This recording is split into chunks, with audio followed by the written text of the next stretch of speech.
Como 13. ¿Eh? Como 13. 13 pesos. Está bien, es como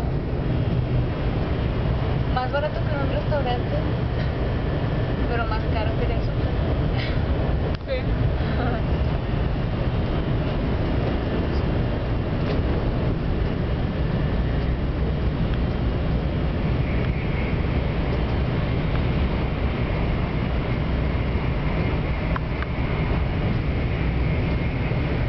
Sí, yo me acuerdo que ya pues queríamos comprar agua. Estaba muy cara la cosa.